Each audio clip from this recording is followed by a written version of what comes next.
Beberapa minggu belakangan ini, kita semua dikagetkan perihal kabar atau berita tentang meninggalnya seorang gadis asal kota Pariaman, Padang secara tidak wajar.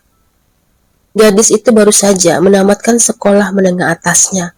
Bahkan almarhumah sedang mempersiapkan diri untuk melanjutkan pendidikannya ke bangku kuliah agar bisa menjadi guru di masa depannya. Demi cita-citanya itu, Nia rela menghabiskan sebagian besar usianya untuk sekolah dan bekerja. Bayangkan saja, sedari kecil Nia sudah berdagang kue di sekolahnya. Kue-kue itu dia ambil dari tangganya. Tak jarang saat masih sekolah, Nia sering datang terlambat karena harus mengambil dagangannya itu sebelum ke sekolah. Ada cerita lain dari orang-orang terdekat Nia. Di mata mereka, Nia orang yang murah tangan. Sejak ayah ibunya berpisah, Nia rela bekerja apa saja untuk membantu ibunya. Ia bahkan menjadi kuli bangunan, juga pernah menjadi tukang ojek di kampungnya. Sebagian penghasilannya ia kasih ke ibunya, sebagian lagi ia tabung, sampai Nia pun sempat membeli beberapa perhiasan. Sebenarnya ibunda Nia miliki anak lainnya. Nia punya satu kakak dan satu adik perempuan yang masih sekolah SD. Kegigihan Nia dalam mengumpulkan uang pun berhasil membantu ibunya membangun rumahnya. Jadi, rumah yang terakhir kali Nia tempati dibangun dari uangnya dan uang ibunya dari jualan durian. Sebenarnya ibunda Nia sudah terdaftar untuk menerima bantuan dari Bupati Padang Pariaman. Namun Nia memang ingin segera memiliki rumah yang layak untuknya dan keluarganya. Belakangan setelah tamat sekolah SMA, Nia berdagang kue dengan keliling kampung dari sekitaran jam 4 sore sampai maghrib. Kurang lebih ada 2 kiloan jarak yang Nia harus jalani sambil menjinjing jualannya di atas kepala. Kisah lainnya dari Nia, semasa hidupnya Nia dikenal disiplin dan tekun. Nia pernah juara kelas dan sering berada di 10 besar. Sisi lainnya dari Nia juga pernah juara silat.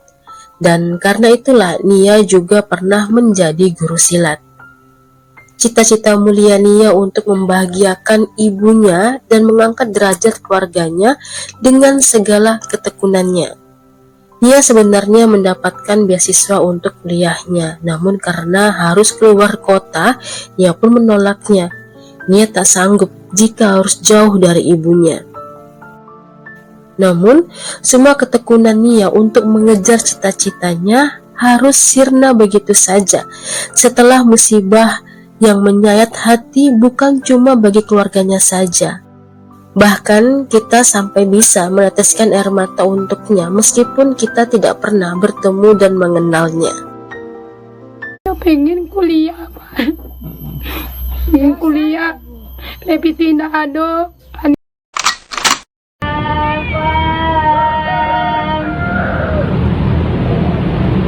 Kurniasari, gadis penjual gorengan keliling masih menjadi misteri.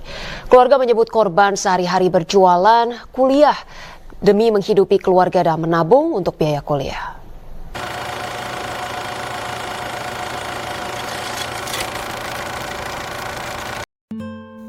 September 2024. Sore itu hujan turun rintik-rintik. Nia mengenakan pakaian serba hitam.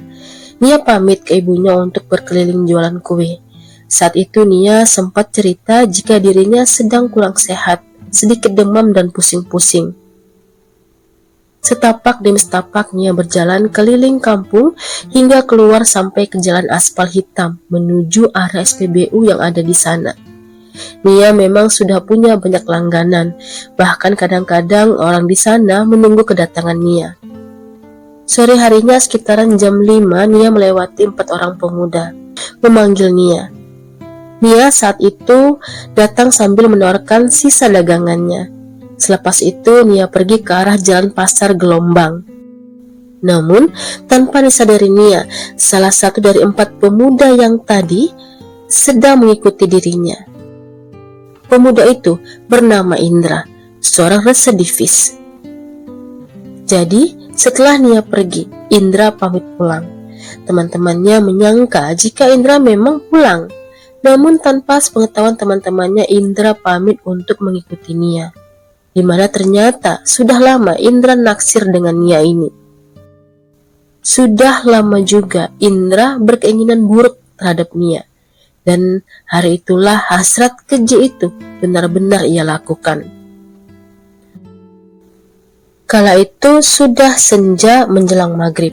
Orang-orang sudah tutup pintu dan sebagian berangkat ke masjid. Di tengah kondisi sepi itu, Nia hendak pulang ke rumah. Nia berjalan melewati area pematang jalanan bukit kampungnya.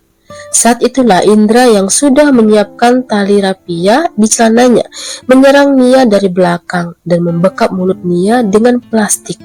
Dagangan Nia yang ia jinjing pun jatuh berserakan. Nia tentunya melawan, namun karena Nia memang saat itu sedang tidak enak badan dan mungkin sudah lelah berjualan, serta kesulitan bernafas akibat dibekap plastik, Nia pun kalah tenaga untuk melawan Indra. Nia jatuh pingsan.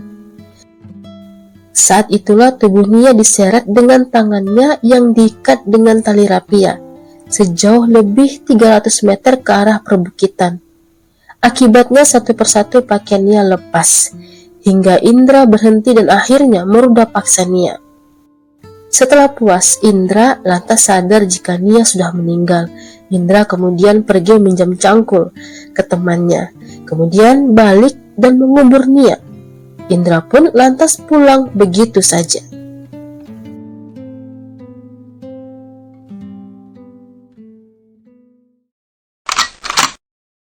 Di rumah, kakak dan ibu Nia sudah mulai cemas menunggu Nia yang belum kunjung pulang ke rumah padahal sudah azan Isya. Ketakutan dan gelisah, kakak Nia pun mulai meneleponin teman dekat Nia bernama Yuka. Mana tahu Nia sedang bersama Yuka. Karena tidak ada, kakak Nia pun meneleponi keluarga lainnya, hingga hilangnya Nia menggegerkan warga kampung. Warga pun sepakat mencari Nia hingga dini hari. Namun Nia belum juga ditemukan. Pencarian pun dihentikan. Esok pagi 7 September 2024, warga kembali berkumpul mencari Nia. Kini warga sudah bersama perangkat desa, keliling mencari Nia hingga ke perbukitan. Saat itu keluarga belum lapor polisi karena belum 2 kali 24 jam. Dan saat itu mereka menemukan wadah jualan Nia. Warga pun mulai masuk ke arah hutan. Saat itu warga menemukan jilbab warna hitam milik Nia yang terkali Nia pakai. Sedikit cerita tambahan, kakak Nia sempat bermimpi jika Nia meminta tolong. Lantas kakaknya itu memanggil Nia agar mendekatinya, namun Nia berkata jika dia tidak bisa datang karena gelap. Keluarga mulai merasa jika Nia sudah meninggal dunia dan meminta tolong untuk ditemukan. Esok harinya, Minggu pagi 8 September 2024, pencarian Nia pun diperluas. Ibunda Nia dan keluarga mulai menangis ketakutan. Pencarian hari itu sudah dibantu polisi, bahkan seekor anjing pelacak pun sudah dibawa. Pakaian Nia juga sudah ditemukan. Pencarian semakin jauh ke arah kebun warga. Saat itu orang-orang sudah curiga dengan ditemukannya jejak rumput yang patah seperti sisa ada barang berat yang sempat dibawa dengan diseret. Jejak itu pun masih tampak baru. Pencarian diteruskan mengikuti jejak rumput yang tadi. Baik warga dan petugas relawan mencoba menelusuri ujung jejak itu. Hingga ada seorang bocah laki-laki melihat ada tali rapia menyembul ke atas dari sebuah gundukan tanah merah yang ditutupi dedaunan.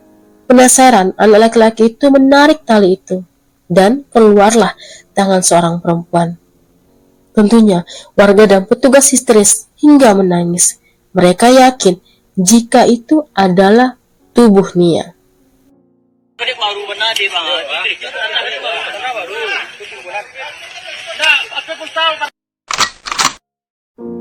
Kabar meninggalnya Nia menyebabkan luka yang begitu dalam bagi keluarga dan warga kampungnya.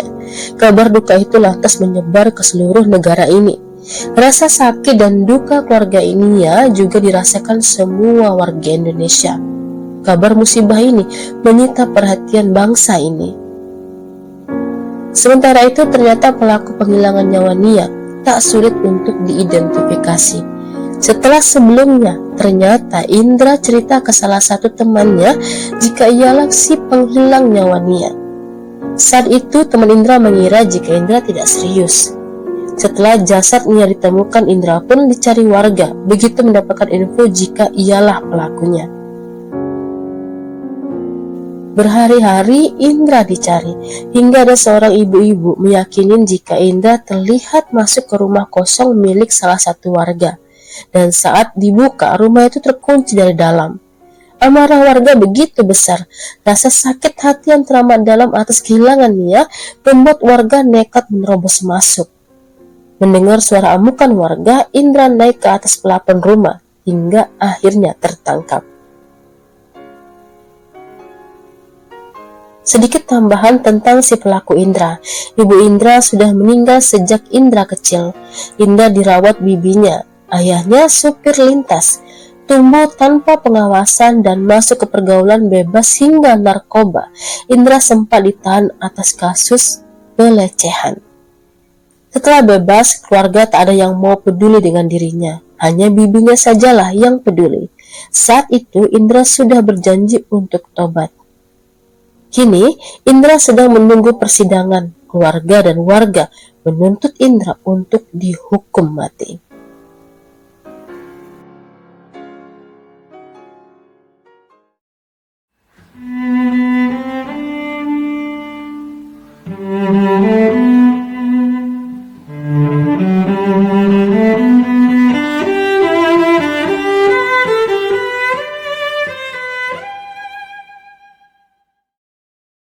Hai semuanya, saya Yuni Rusli. Tentunya saya mengharapkan dukungannya agar channel ini bisa lebih berkembang. Karenanya, saya menunggu kritik dan sarannya. Kalau begitu, sampai di sini dulu kisah dan cerita kali ini. Terima kasih sudah menonton. Sampai ketemu di kisah dan cerita lainnya.